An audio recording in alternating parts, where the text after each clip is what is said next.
You're lying in bed. It's late. You were just going to check one thing.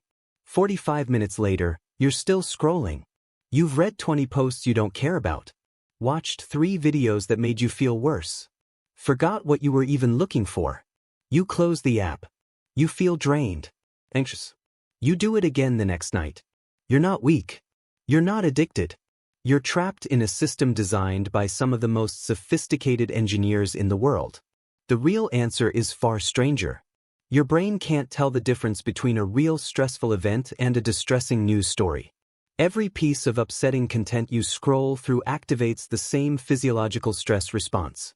Over hours and days, this accumulates into chronic low-grade stress. You don't have a screen time problem. You have a dopamine loop problem, designed specifically to keep you scrolling. Dopamine is commonly described as the brain's pleasure chemical. But that's slightly misleading. Dopamine is more accurately the brain's anticipation and seeking chemical. It surges not when you receive a reward, but in anticipation of one. Social media feeds are designed around variable reward schedules, the same mechanism that makes slot machines addictive. Every scroll might reveal something interesting, funny, or outrageous. The uncertainty is the mechanism. Your brain releases dopamine in anticipation of what might be next, which keeps you scrolling. Unpredictable rewards produce stronger dopamine responses than predictable ones. Infinite scroll removed the natural stopping point that every human experience has historically had. No final page. No end signal. Likes and comments trigger dopamine spikes tied to social acceptance, one of the brain's most powerful reward circuits. Negative content captures attention more reliably than neutral content, an evolutionary adaptation that platforms exploit. Content that provokes outrage, fear, or anxiety generates more engagement. Here's what this does to you. Heavy scrollers are 2.5 times more likely to report anxiety. There has been a 47% reduction in attention span since smartphones became common. Constant low-grade dopamine stimulation raises the threshold for what feels pleasurable. Reading a book, a quiet walk, a real conversation, they begin to feel understimulating, boring even. The average scroll session switches between dozens of topics in minutes. This trains your brain to expect rapid input changes, making sustained attention progressively harder. Scrolling before sleep floods your brain with new, emotionally stimulating content during windows that should be reserved for memory consolidation. Doom scrolling triggers the same cortisol stress response as actual threatening situations. Chronic exposure maintains elevated baseline cortisol. Your brain cannot distinguish between a real stressful event and a distressing news story. You don't have a willpower problem. You're fighting an algorithm with a budget bigger than most countries' GDP. The most effective intervention is not mental. It's structural. Changing how your phone works removes the dependence on willpower.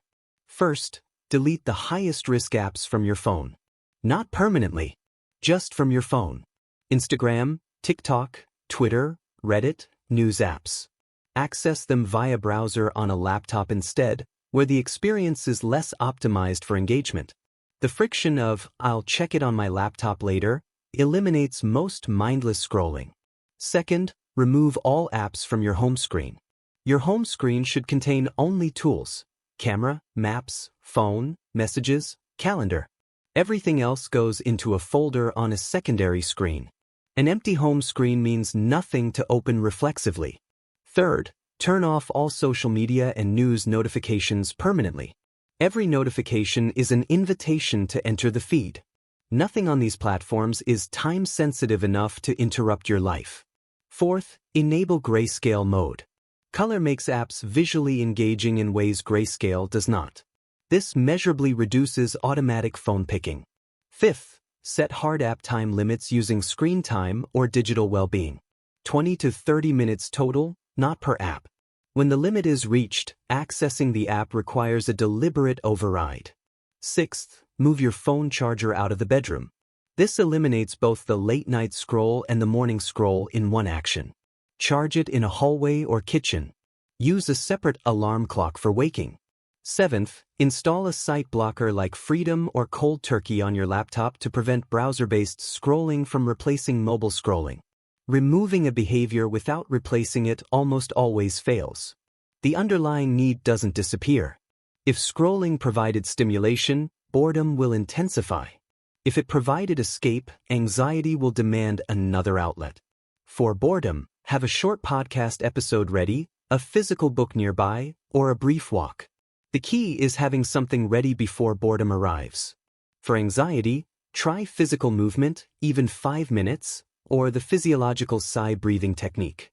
For transition moments, use a brief audio clip, a written note of what's next, or a simple body scan.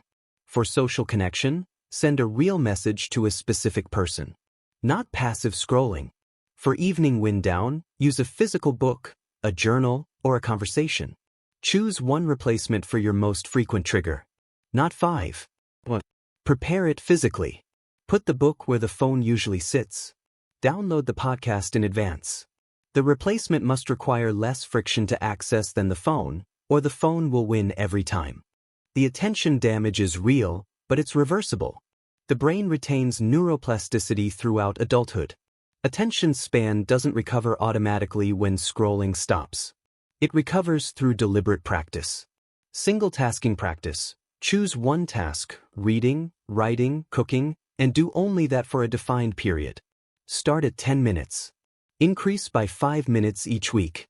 No secondary screen, no phone nearby. Boredom tolerance. Allow yourself to be genuinely bored for 2 minutes. No phone, no distraction. Just sitting with the discomfort.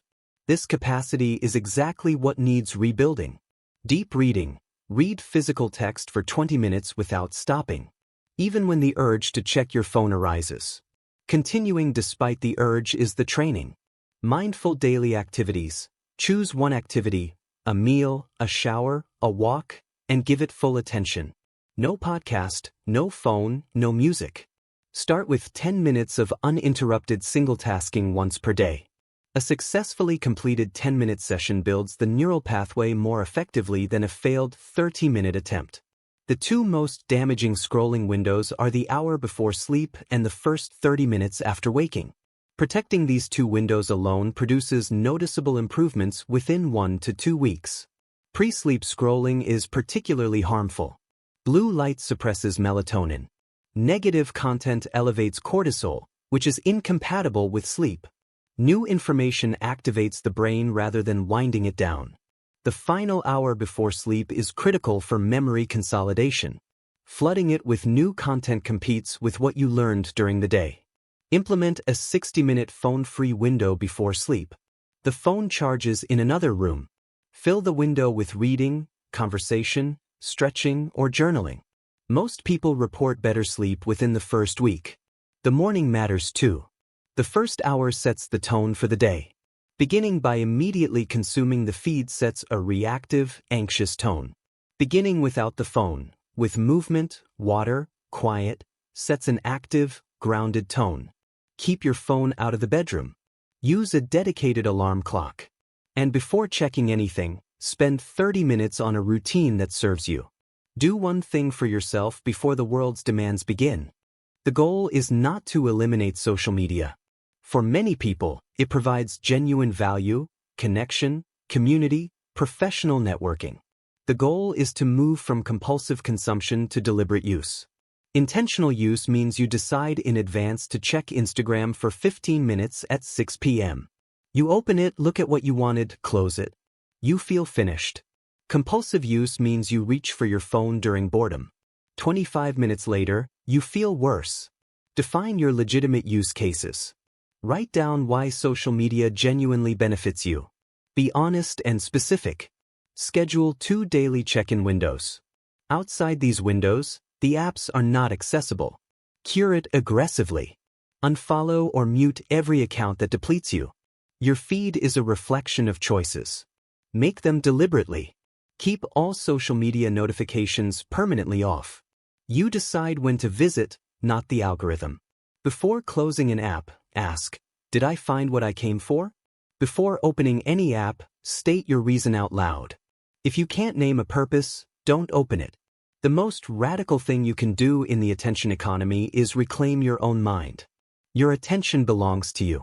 So here's the question. What if you stopped fighting the algorithm and started designing your environment so you don't have to? What if you replaced willpower with structure? What if the system you build works even on your worst days? It can. The only thing left to do is start. One app deleted today. One replacement chosen tomorrow.